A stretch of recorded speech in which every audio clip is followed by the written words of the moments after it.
agency call today. I'm joined by Miss Brenda Garcia and Mr. Joseph Salcido. Real quick before we get into that, a couple announcements for you guys.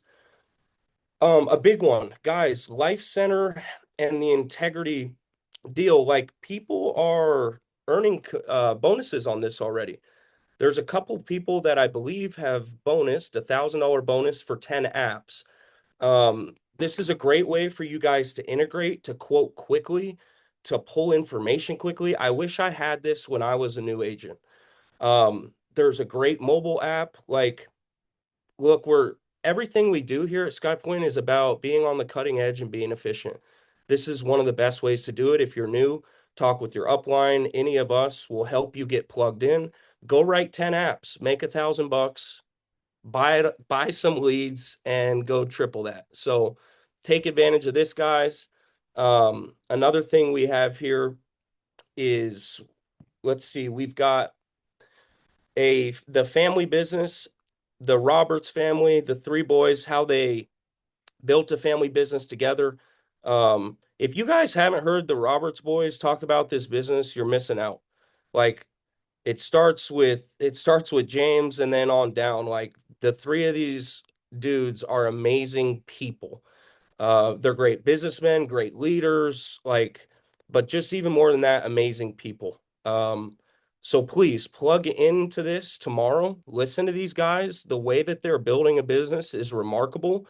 It really, to me, it holds me accountable to like, what am I doing? What could I be doing better? Because these guys, they move quickly, is what I've noticed about these three. They move very, very quickly, and speed kills. So if you're new here, you want to start a business, or you just want to become a top producer, listen to the three of these guys because they've done it all and they're still doing it. They're selling and building. So I couldn't think of like better examples of who to learn from in those aspects. So please plug in tomorrow at 10 a.m. and check the three of these guys out. Um, Today I have the pleasure of speaking with Brenda and Joseph. A couple of things. I just want to highlight the two of these guys real quick. Okay, our topic today is how to get more premium and final expense appointments. There's this common misconception, and I heard it when I started, that if you wanted to make a lot of money selling a policy, you had to do mortgage protection. And then it became you had to do IULs or annuities. And all those things may be true to a certain extent, but there has always been money in final expense. And I just think it's a common misconception that there isn't.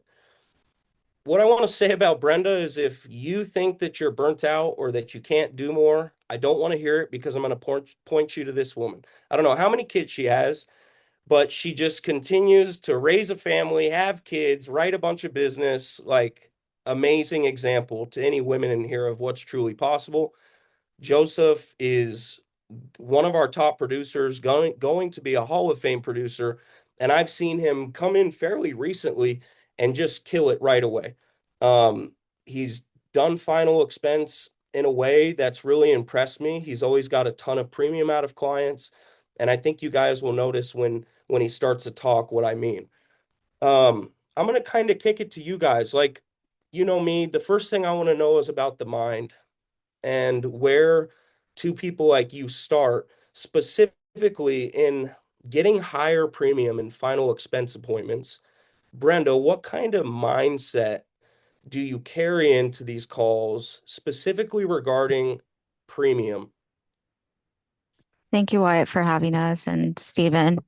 Yeah, so I want to go ahead and start off when, saying for the new agents, when you first start final expense, you're going to realize you're getting your feet wet. So you're going to get some premiums that are, roughly around, the premiums are 60, 80, you're working with a lot of fixed income senior um, clients. So not a lot of them do have that income, right? But you are going to also come across learning how to build that value. So when Daniel and I first started, we were very, we're getting our feet wet. We work with final expense. We've also worked with veterans. Your typical final expense was more like 60, $80, sometimes 90. But I feel like also, I don't think people should really point fingers like, okay, I'm only getting 60, $80 on these premiums, right? focus on the value of it. What can you bring to the client? And once I understood the mindset behind that, that's when I was like, okay, even if I come across one or two clients that the premiums are lower, those actually stay also on my books. But building the value behind the call, right? It's not always about the money, it's what the client can afford. But if you give them about two to three options and you build the value behind that and get emotional and understand what is the need of that client. Okay, is this to cover burial? Is it to leave a little bit of additional money behind? You just have to really be in the moment with a client and fully just be yourself and know that it's not just a transaction, there's a human behind that call. So Mm. when I have fully got the whole perspective of understanding the whole script and being a human myself and having kids, if I die tomorrow, what would Daniel do? Or what would my kids do? What would my parents do? Do they actually have that kind of money in their bank account to take care of those expenses if we're not on this call to proceed forward and submit an application? Just being straight up with them and letting them know, okay, if you pass away today going home from work, what would happen to your family? How would that look like? Are they going to have to downsize on your home? Just being very intentional and building that value and just being yourself. I think that's the biggest thing, being you and understanding the whole concept of the script, but just being yourself. Does that make That's sense? that's so good. Yeah, it sounds like what you're saying is you connect with the client on a deep level, you find the pain point, and then you build value off that. Like that's so good. That's next level sales right there. And I was always taught when value exceeds price, people buy. So in a minute, like I'd love to dive into some of the specifics and how you do that. If there's specific questions you ask, word tracks. To you, Joseph, do you agree with that? What is the sort of mindset that you carry into appointments, and how has that changed for you since you started?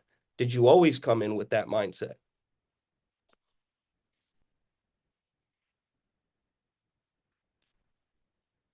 Able to hear me now? I got you. All Yes, right, sir. cool.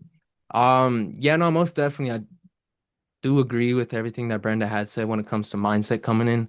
At the end of the day, when you're helping somebody with their final expense, it's just burial and cremation. You really have to be there present in the conversation.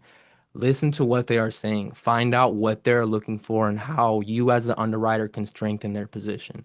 You need to help them realize that there's a problem and you're the solution.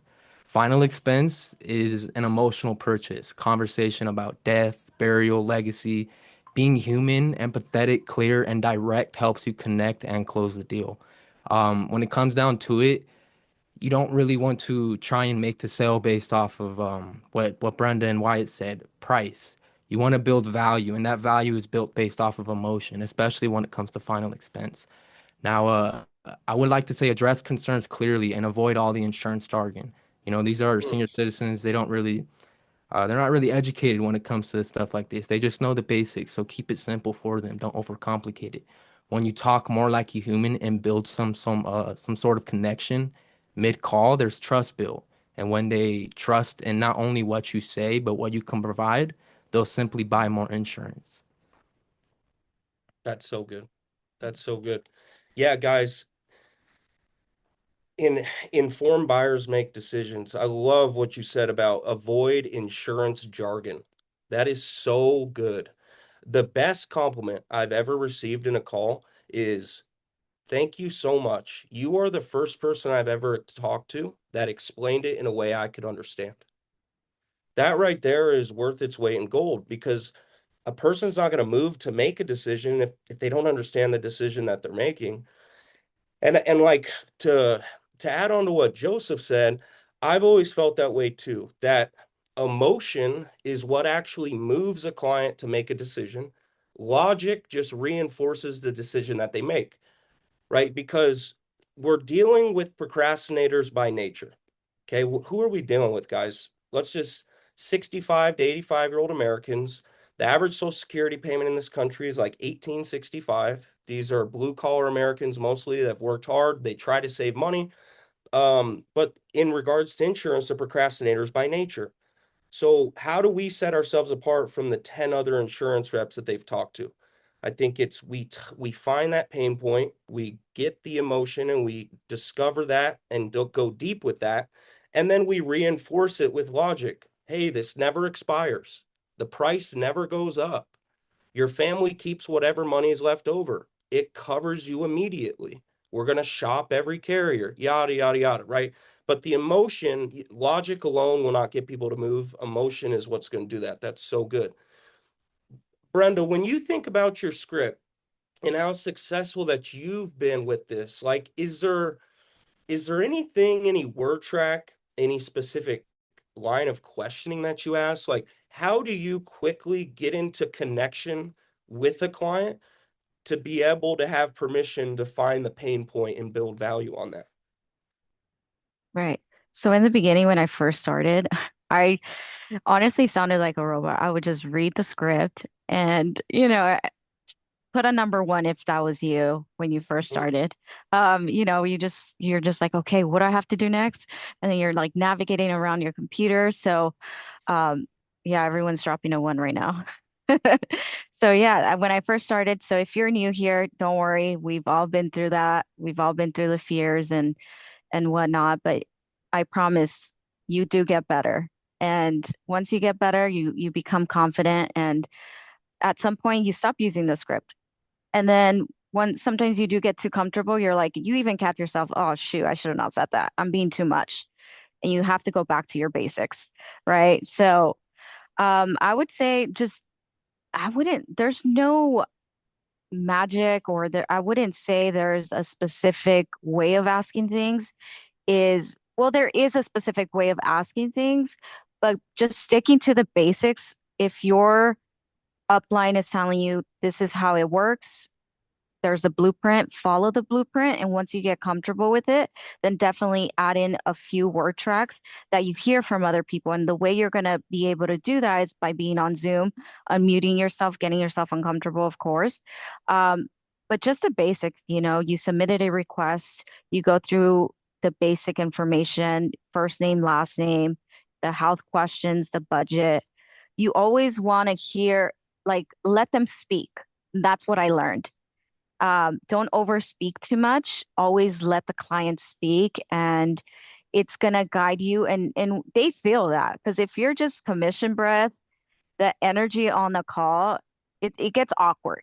And I'm sure in the beginning we all kind of went through that phase, and that's when you adjust little things in your script or you practice with your upline, and that's how you figure out where am I messing up, right?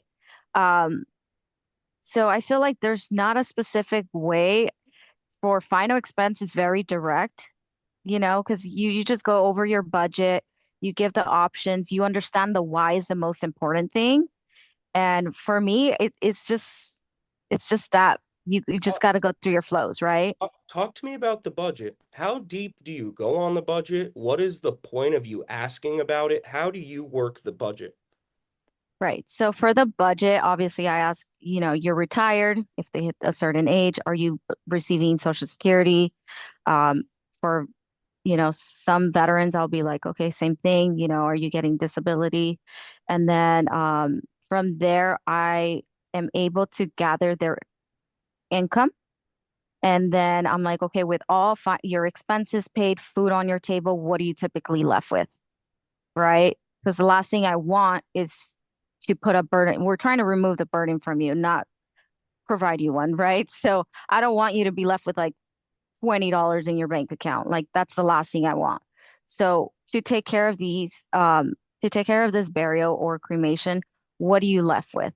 So I gather that percentage and then I'm able to give them options. As they're telling me, I'm already on my illustration or on my quoting, and I'm giving them options Wow. Okay. So or you're get an already idea of the working in the options. background. Yep. Yeah, I'm That's working in the background.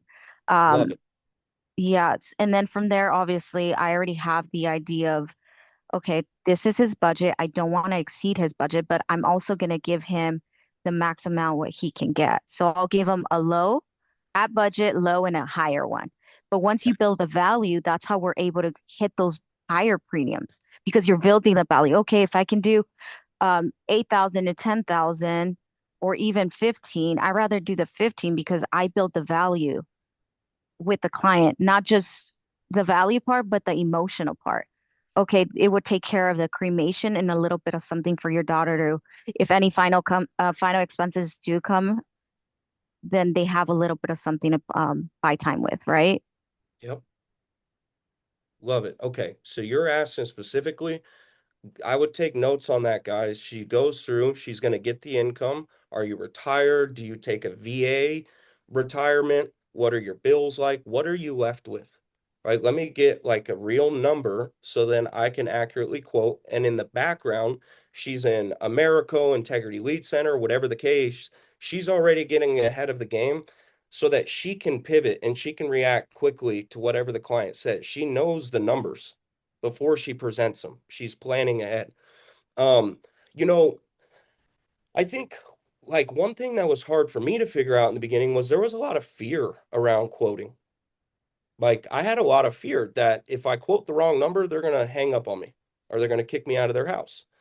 And it takes time for that confidence and conviction to grow. But I know one of the things that's really important for me on the phone today is reducing sales pressure in regards to this whole payment and money thing.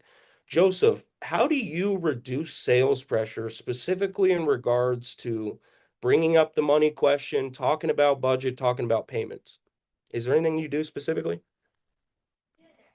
Not specifically. One thing I do want to say is just, keep it simple and be real. There's a lot of people out there who don't really educate most senior citizens when it comes to this. So educate them on what they're actually getting themselves into. I think when it comes down to the script part of everything, there's nothing special to it besides your tone, most importantly, because we are not in person. You can't Yep. have emotional body language or, just physical emotions in person. So you have to sound that way over the phone. And doing that, you can go ahead and value the more coverage that you're able to provide for them by having emotion inside of the sale.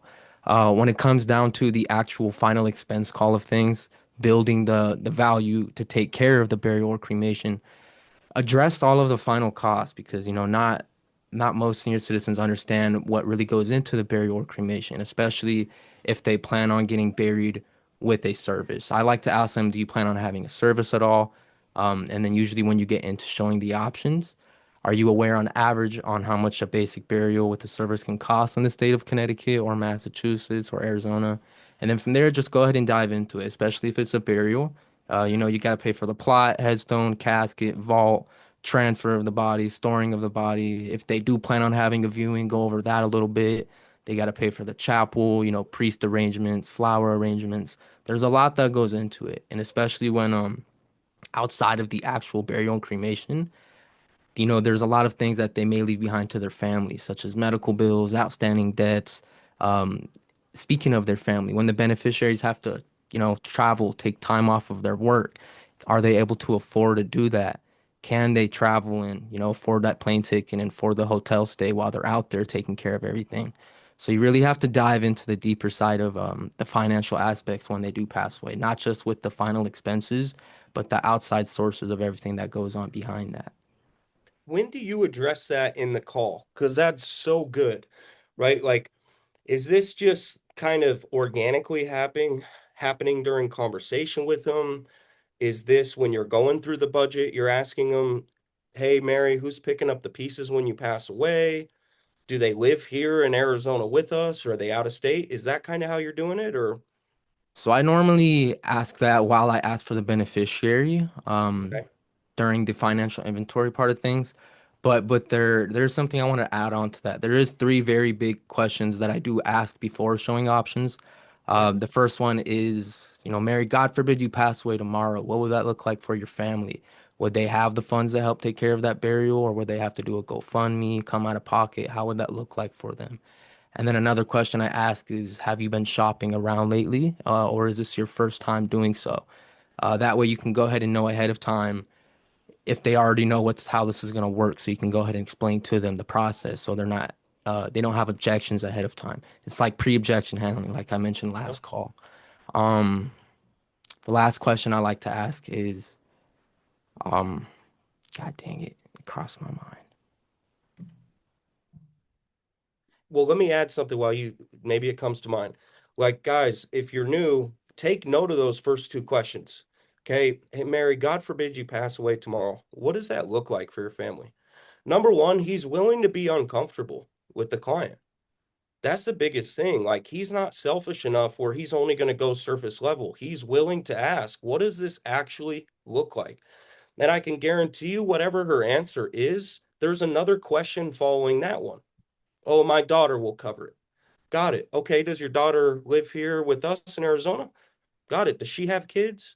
Okay. Have you set money aside for this? Is this something that she would come up with out of pocket? Like, there's multiple follow-up questions off of that, but he's willing to ask the question, not, hey, Mary, who's your beneficiary? Okay, perfect. And on to the next. He's willing to dive deep. I can promise you, Brenda does the same thing. The other thing that was so smart about the asking her if she shopped around. Like he said, he's looking for objections before they come. I think for me, when I ask that question, I'm trying to figure out how far have you gotten in this process with somebody else? What do I need to say to get over that hurdle? Right? Like, okay, so you've talked to people in the past. Why haven't you done it? That's what I'm trying to figure out so I can address that objection. Were you able to think of the third one? I was trying to. I don't think I That's all can. good. That's all good. Brenda, is there anything, okay, we talk about building value. Do you think that just comes from the connection that we make with people? Is there any like specific couple questions that you need to ask during an appointment? Is there a way that you ask them? I definitely think it's a connection you have with the person. And the more presentations you do, you're going to come across different personalities over the phone, right? So just being human and kind of like what Joseph said, just being honest and transparent with the person on the other end of the call, um, definitely helped me understand and not just make it a transaction. And when they feel that, they're like, I want this person to help me. And that's a really good question when you ask the client, have you done this before? And you kind of get an idea, okay, how far did they go with the previous agent, right? Because they're probably just being super scripty and a transaction. And when they feel the emotion behind it, wow, this agent's actually asking me more personal questions, not like the previous one. I want to work with this person, right? They select you, end of the day. It's how you come across the call as well, right? So Yeah. I would say definitely just being yourself and not being afraid of asking those questions is going to make you a better agent end of the day, Yep. right? Yeah, guys, we got to be selfless enough to ask people uncomfortable questions. Like Sean Mike says that it's our job to interrogate people's reality. And so I don't think it's enough to ask, hey, Mary, why did you fill this out today? Oh, I don't want my daughter having to pay for it when I pass away. She's got enough going on. I think when we're new, a lot of us go, good enough, good enough, right? I'm going to move on to the financial inventory. And I'm saying that that's not deep enough. What does that really look like, right? Have you ever tried to cover this before? Are you familiar with how it works? I mean, would your daughter have to raise money? Would family members throw money in a hat and kind of come together to pay for it? We the more willing you are to go deep on those value questions, the less work you have to do on the back end. People are going to, Hmm. one, understand that you care, so they're going to be beholden to you. And number two, they're going to kind of sell themselves because they are essentially revealing their own problem. I hate telling people stuff in a presentation. I always want everything I do to be in the form of a question. I want people to kind of answer and solve their own problem. And it sounds like you guys do something really similar. You connect with people and you ask a bunch of great questions. Um, I'll give you my example, and then I really like if we could role play or just whatever. I want to hear your guys' word tracks when I address the money thing. Okay, so now I'll move to like setting of the table. I've done the intro. They grabbed a pen and paper. I kind of got the why and I started to understand what the problem was. Now I'm telling them, this is who I am. This is what we're doing. You know, I would say, okay, Brenda, I my job as an underwriter, I'm kind of the go-between the consumers here in the state and the insurance carriers. My job is really simply to get a bill of health and figure out which one of these insurance carriers, one, is going to have the best chance of approving you, and two, who's going to be the cheapest for you. Okay, I'm going to ask you about 90 seconds of health questions. That'll allow me to do some underwriting and narrow it down to the best carrier. Once we find the carrier, they'll do a prescription check. That's when they're going to give us coverage amounts and prices. Honestly, at that point, Brenda, I'm kind of thinking I'm going to just show you a range of options. I'm probably going to show you stuff from high to low, just so that you can kind of get an idea of what the range is. Um, Look, don't be pressured by my presence. What you spend has no effect on my paycheck. Our goal today is to get you approved. So please, at that point, just pick something that you're comfortable with, and then we'll submit the request to the carrier, right? I'm trying to kill the I can't afford it objection. Hmm. I'm trying to say, hey, we're going to shop around all these carriers, and then I'm going to give you a wide range of prices from low to high. You just pick something that makes sense in your budget. Do you feel like when you ask them what's left over, do you tell them, hey, we're going to stay in a certain percentage of that? Or do you tell them something similar to what I say? I tell them similar what you say, but I don't really do the percentage just because Okay. they're like, oh, well, I don't have a calculator. I've heard people that want to get like a specific number. So I'll be like, okay, between roughly 75 to 100. Is that more reasonable within, what you would be left with that you want to, that would be a comfortable range for you to get this taken care of? Yeah. And then they'll be like, yes, no, I could do I could actually do 120, 150. Okay, I got an actual number. Let's look at our options. And Yep. once you hear that, it simplifies everything for them and for you. You don't have to go back and, try to figure that out or um, it's there. It's a number they gave you and you just move on with it. So So it's smart. so simple. Yep. No, And, that's and it, and to be honest, Wyatt, it did take a while. When you're new, um, I did want to say like when you're new, you overthink everything yep.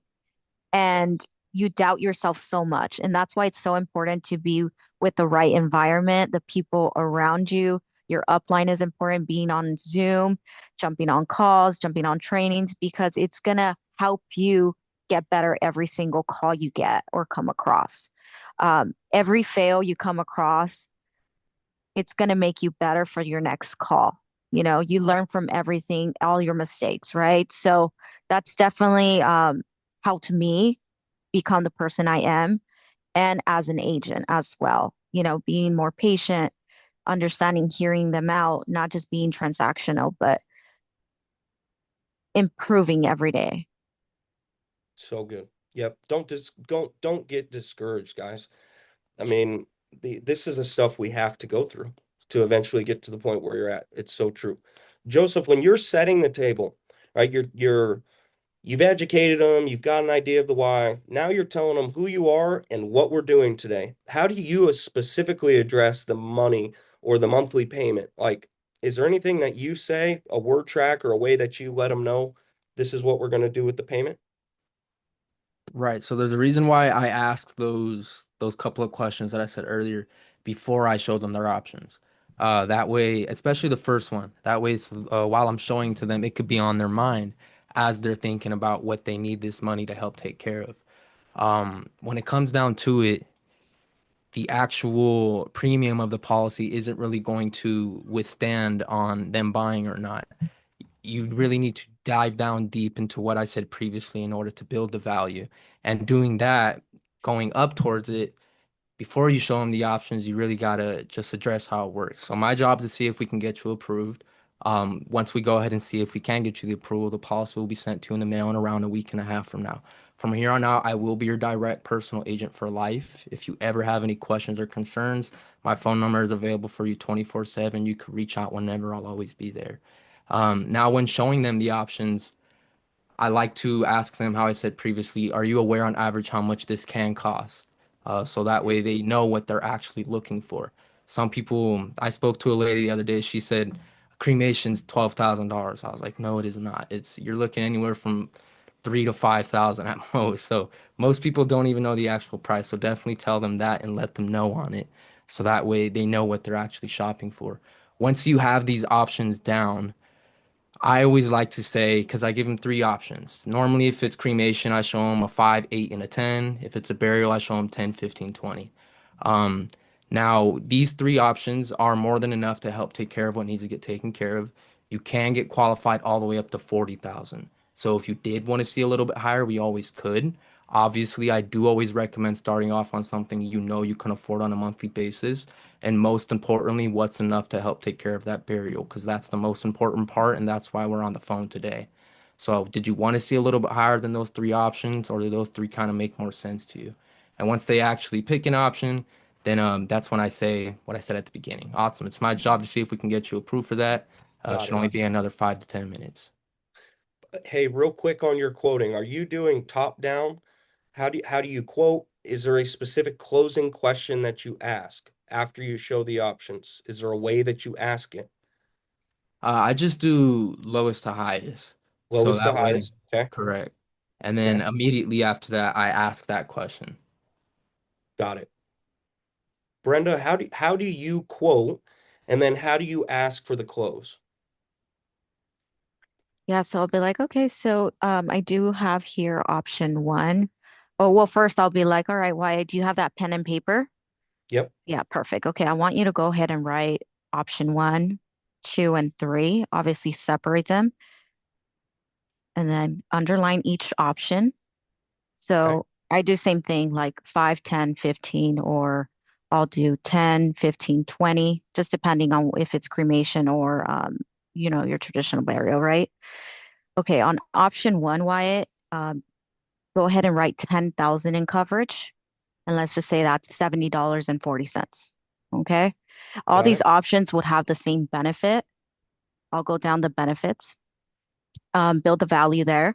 And then option two, let me know when you're ready, Wyatt.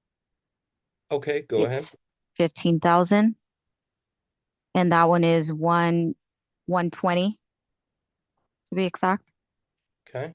And then last option, let me know when you're ready, Wyatt, Okay, go ahead. is 20,000 in coverage. Okay. And that one is 155. Okay. Got it. And keep in mind, Wyatt, these are all immediate coverage. They're level plans. It's never going to increase or decrease over time. They will not expire on you. Okay. So that's a great thing to have. As you know, other carriers out there do expire after age 80. So if you outlive that policy, then you won't have any coverage. With this one, it's level. It won't expire on you. It won't increase. So reminding them, refreshing it. I Yeah. always repeat it like You're twice. dripping on them the whole time. Yeah. That's so good. And I'm very calm and I'm just like, okay, I build a value. It's going to be XYZ. Out of these three options, which option is the most comfortable, affordable one for you to get this taken care of so you don't have to worry about this again? Would you say option one, two, or three? And Do then I have to make a decision right now? you know what? No, what we can do is we can select an option. You do have a 30-day period with any carriers in your state to make those changes and modify it. So I typically like to tell my clients why go ahead and start with something lower because you do have that 30-day period. The only reason I say that is so you can lock in your rate and your benefits Mm. with it, right? So the biggest thing is you want to go ahead and make sure, number one, you are approved for this, right? Number two, you lock in the rate. And like I mentioned, as long as you want, let's say you start with the 10,000 and you decide in like 2 days, you know what, I decided to do the 15. That's not a problem. You would just reach out to me. We'll merge the call with the carrier, get that change for you. But like I mentioned, we want to go ahead and lock in that rate and see if you, in fact, get approved with the carrier. I wish I can approve everyone, but unfortunately I can't. The carrier does have the last call. Okay. So good. So, okay. So Daniel said in the chat, number one, guys, if you're new, her tone didn't change. She didn't get excited. She didn't get defensive. She didn't start yapping. She was like, cold as ice, ice in her veins, like she was talking to me 20 minutes ago. That's number one. The second thing she did was she painted a picture and she's told a story.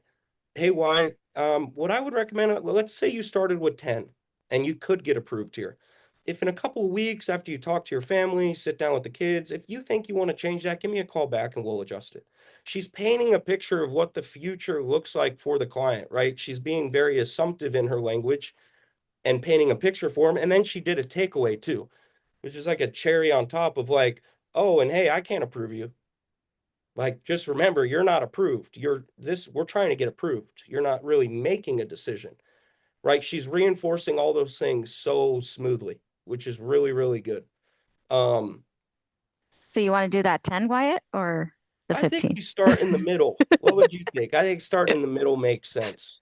Okay, not a 120 is problem. doable. Okay, Yep. perfect. And who do you bank with? Chase. Chase? Okay, perfect. So I have a routing number ending in 6791. Depending on the branch have that you opened that bank in, could be quite different. Go ahead and verify the one you have. I have to give you my bank account. Yes, just so for us to submit this application and get you the full on approval, we will submit this application. We go ahead and put the routing and account number here, okay? Go ahead and grab your checkbook if you don't have that, or a mobile would if you prefer that. Which one do you typically use?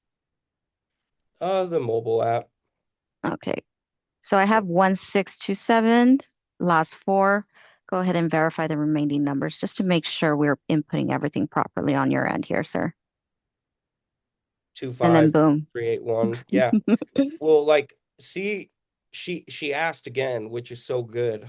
Like, I think that was something I struggled with a lot, or I noticed a lot of new agents struggle with. They make an ask, right? They get an objection, and they kind of leave it open-ended, where it's like when you make an ask and you get an objection, address the objection real quickly, toss it to the side, and then make the ask again, right? Yep. She goes, yeah, this is why I need your banking. This is standard practice. Hey, go ahead and get the banking, right? Like, come on, get it for me. I addressed it. We gotta like ask again, ask again, ask for the close multiple times if you have to. So good.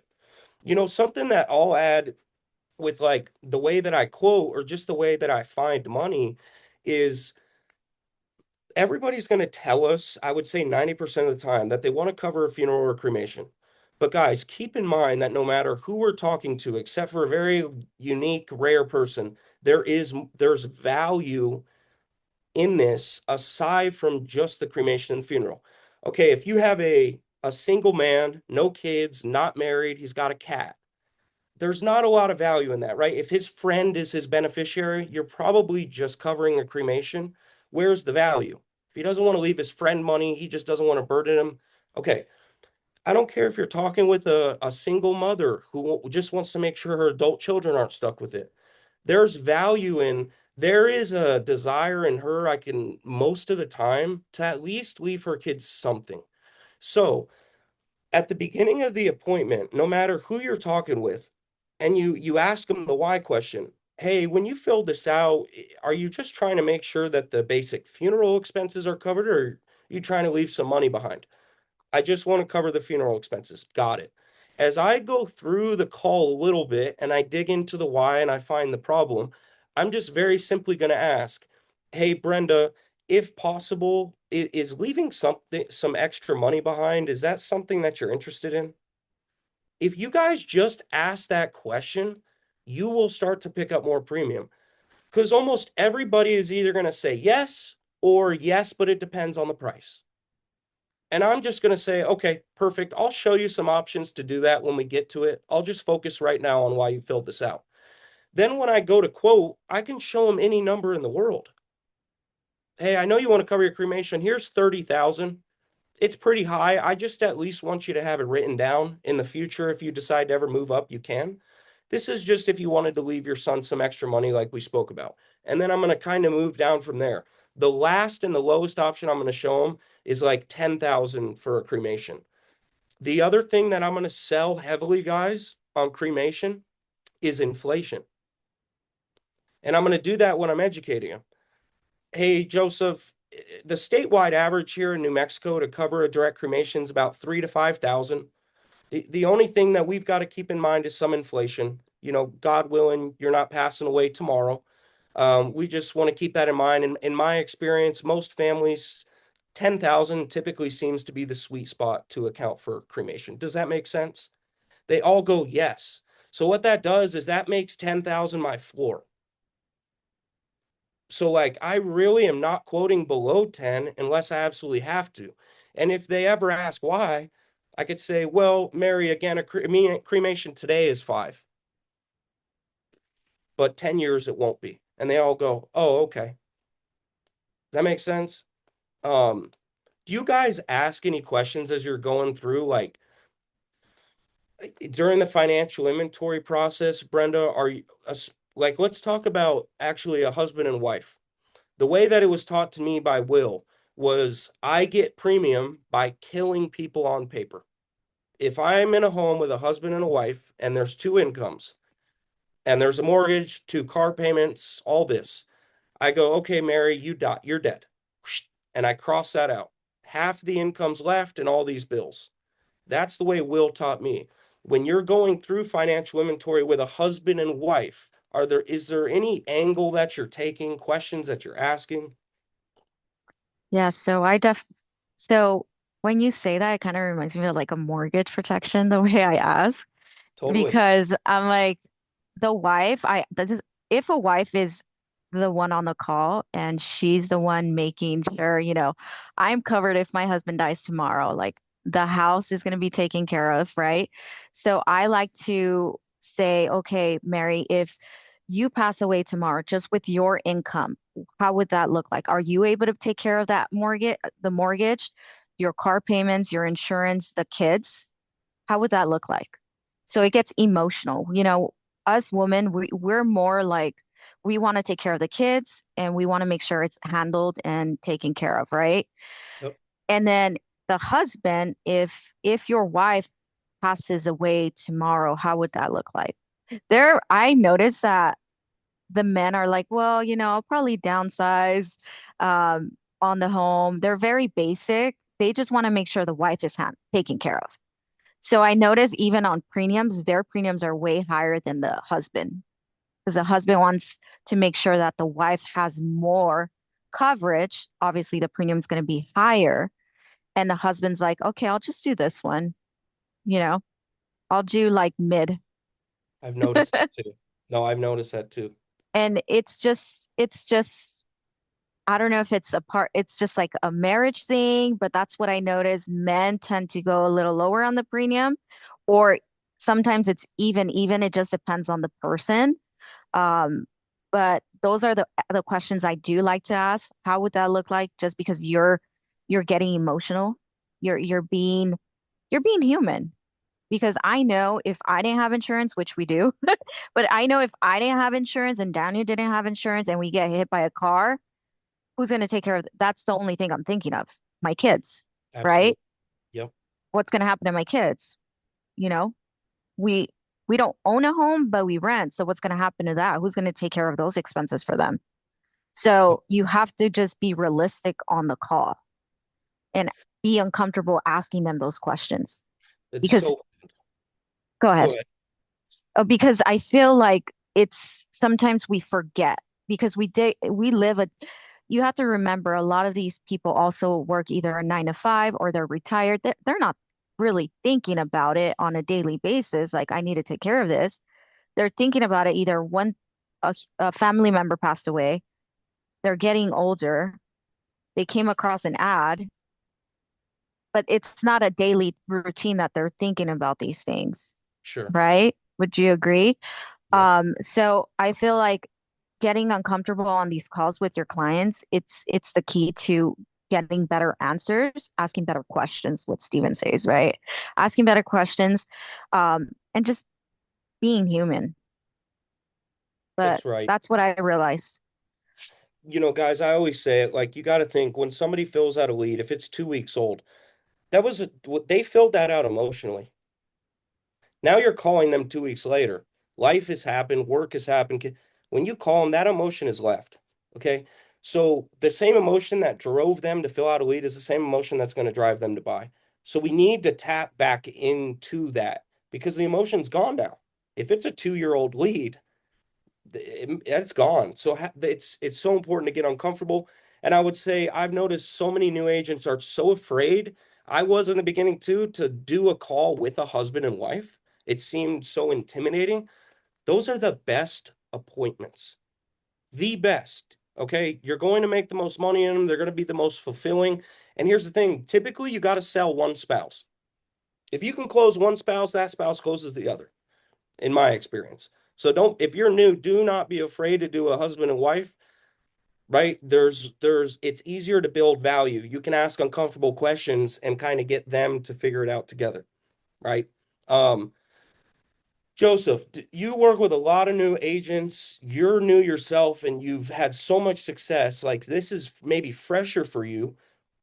Like when you're working with new agents, bro, what is the biggest thing that we struggle with in regards to getting premium for new agents? What is the biggest thing holding them back?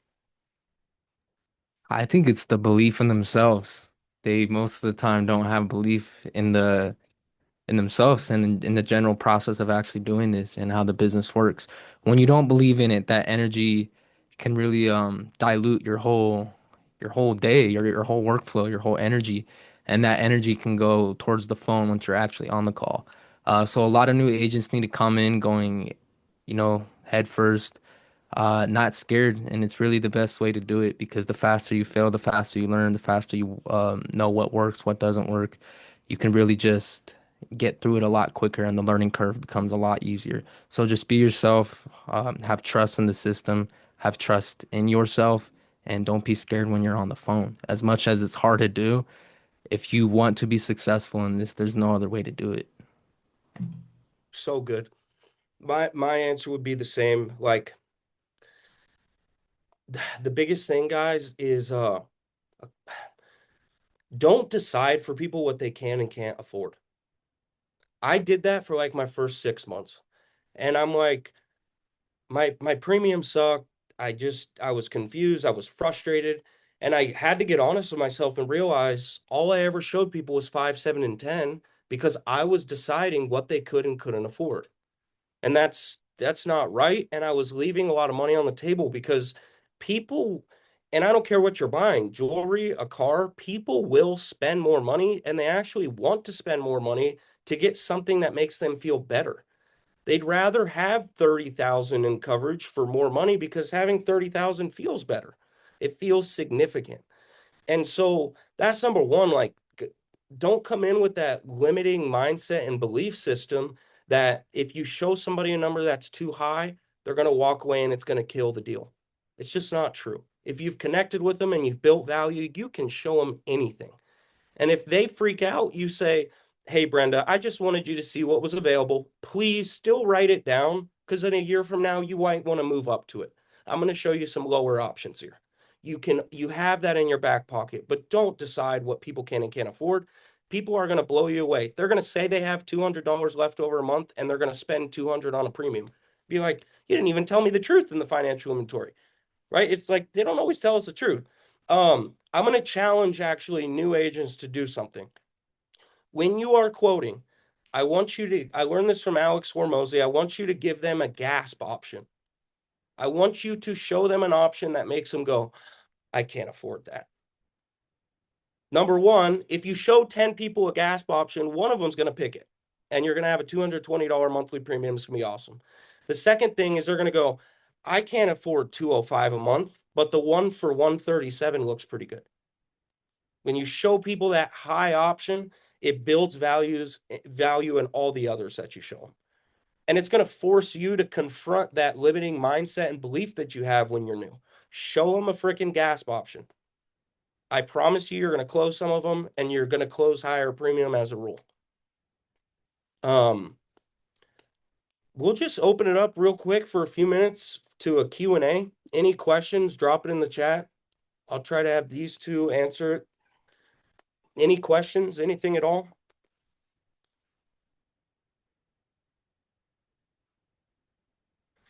Is there anything, Brenda, Joseph, that you guys want to add before we get off?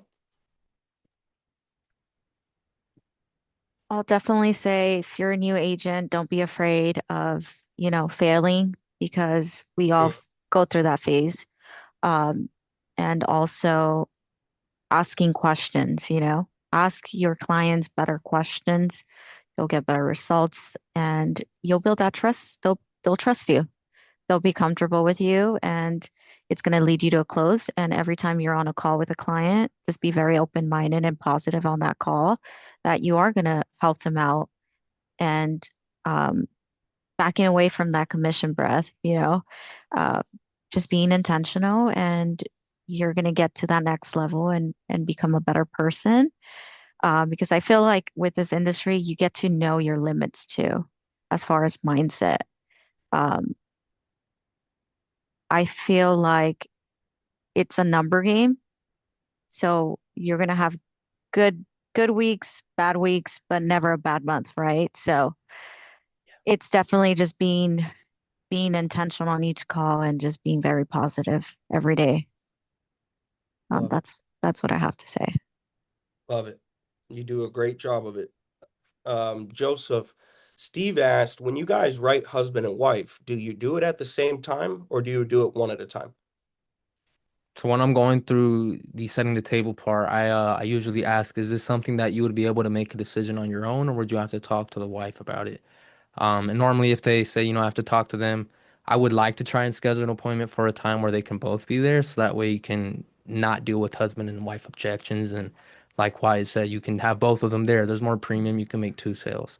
So I try to do that. If not, then of course you can, close one there and then call up a few days later and say, hey, the wife, you guys go ahead and have some additional coverage for her if you would like through the same exact insurance carrier. We can go ahead and shop around and see what I could do for her as well.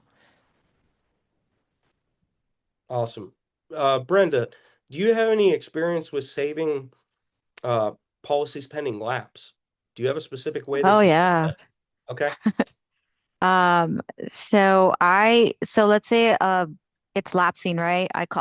By the way, every time I close a client, I call them 10 days after.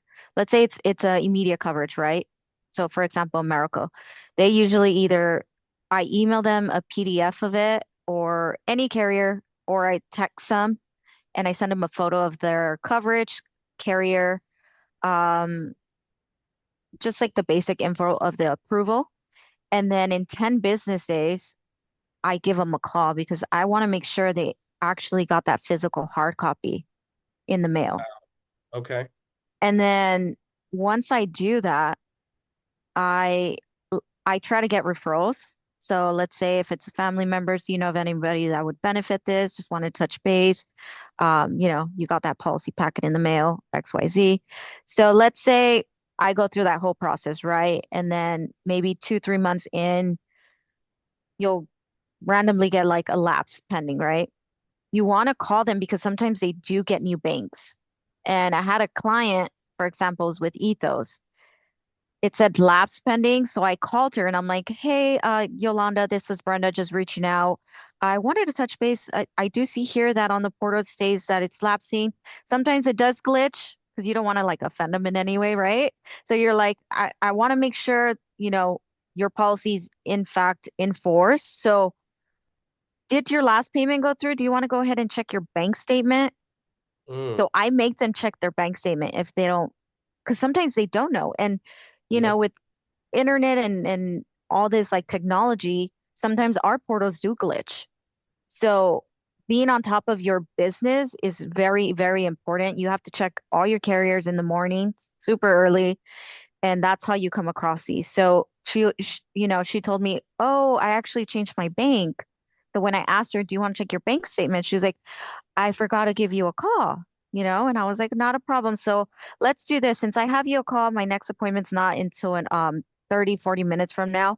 Let's go ahead and merge that call with Ethos, get that taken care of. So you don't have to deal with that, being on hold for 30 minutes when you call them. You want to handle it right there and then.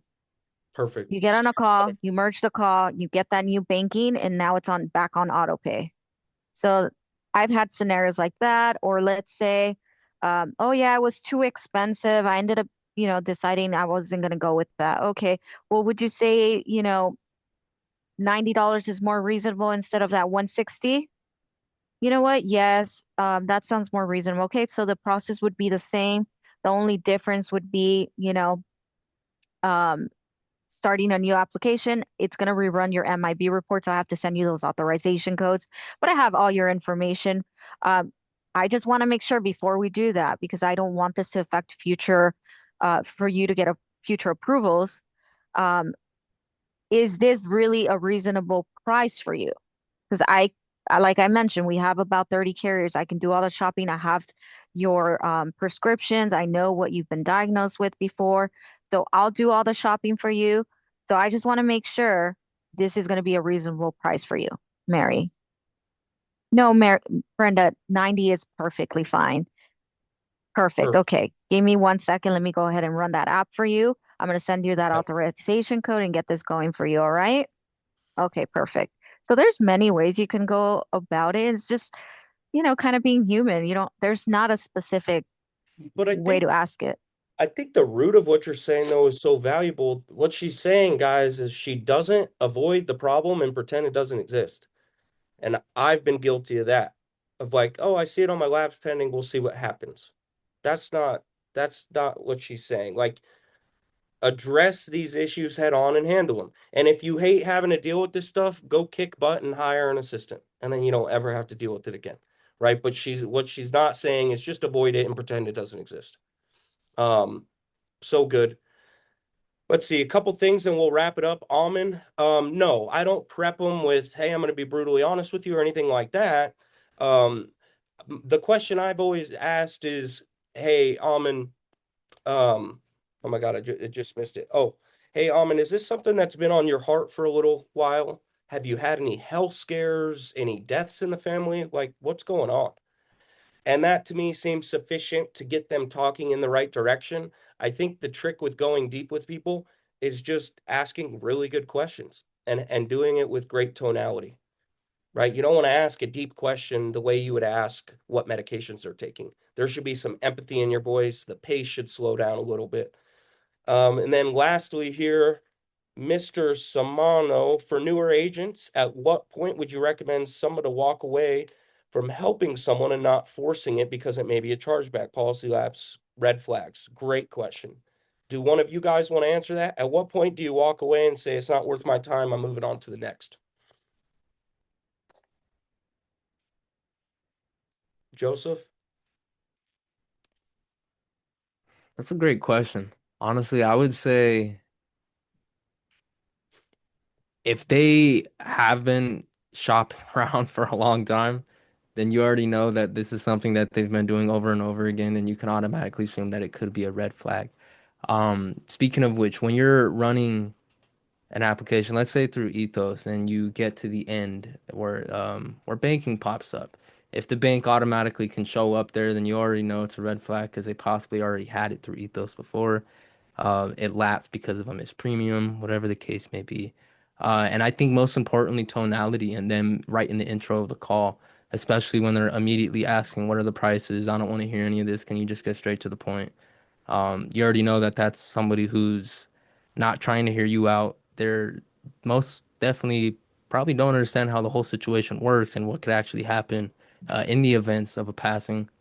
So you really need to dial it down and show them how it works and understand where the red flags can be in the intro of the call. And that's where you can really save the time for yourself and headaches in the future.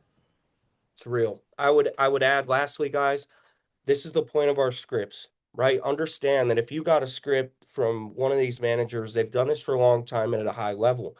Everything that you say, there's typically a purpose to it. We're not just saying stuff to say stuff. That is the reason we set the table. We are laying out expectations. This is what you can expect from me. This is what my job is and what we're going to do. And this is what I expect from you. Today, we're going to solve this problem. You can spend as little or as much as you want. We can change it, but we are getting you covered. We should set the table so strongly that it kind of pins a person to the wall and they have to make a decision. Either I'm done wasting time and I'm going to let this person help me once and for all, or I'm going to keep doing what I've been doing and I'm going to run away. But we should be able to get to that point in 10, 15 minutes, setting the table and finding out, is this person real and worth our time? So approach meetings not as a sales rep, but as a therapist. You are qualifying people. Are you worth my time as the expert? Is it worth my time to try to help you and talk with you? Thank you guys so much, Brenda, Joseph. I love you guys. You guys are amazing at what you do. Thank you for giving me the opportunity to be a part of this. Any new agents, if you need help or you have questions, please reach out to your upline, reach out to one of us. We are always available for you. And as Steve says, we'll see you at the top. Thank you guys so much. Thank you.